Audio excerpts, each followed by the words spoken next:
Flying carpet एक छोटी फंतासी कहानी।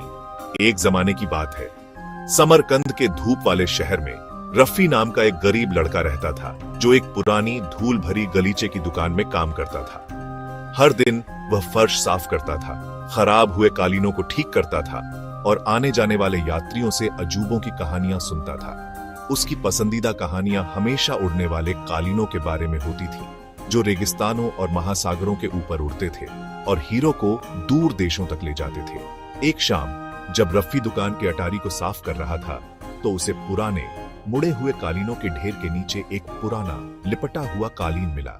दूसरों के विपरीत यह हल्की रोशनी में हल्का हल्का चमक रहा था। उत्सुक होकर उसने उसे खोला और जैसे ही वह पूरा खुला, वह उसके पैरों के नीचे कांप उठा और हवा में ऊपर उठ गया।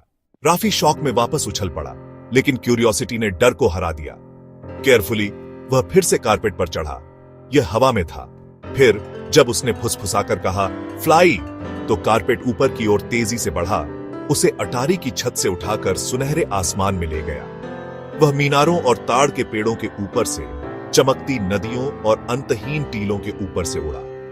कारपेट उसके ख्यालों का पालन करता था, उसे जहां वह चाहता था वहां ले जाता था। उसने कांच के शहरों का दौरा किया, जादुई जंगलों में बात करने वाले जानवरों से मिला और यहां तक कि आधी रात के आसमान में तारों के साथ रेस भी लगाई।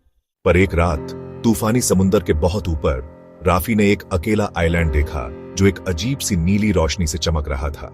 रहस्य से खींचा हुआ वो नीचे उतरा और उसे एक पुराना जिन्न मिला, जो एक क्रिस्टल ऑर्ब में कैद था। जिन्न सदियों से फंसा हुआ था और केवल कोई बहादुर और दयालु ही उसे आजाद कर सकता था। राफी ने बिना सोचे ऑर्ब तोड़ दिया। आभार में जिन्न ने राफी को एक विश देने को कहा। राफी ने सोना या किंगडम्स नहीं मांगे, बल्कि उसने ये विश मांगी कि उड़ने वाला कारपेट किसी भी जरूरतमंद को उनकी खुद की जादुई यात्राओं पर ले जा सके। उस दिन के बाद से वो कारपेट हर रात वापस वर्कशॉप में आ जाता था, ड्रीमर्स और एडवेंचरर्स का इंतजार करता था, ठीक वैसे ही जैसे रफी कभी था।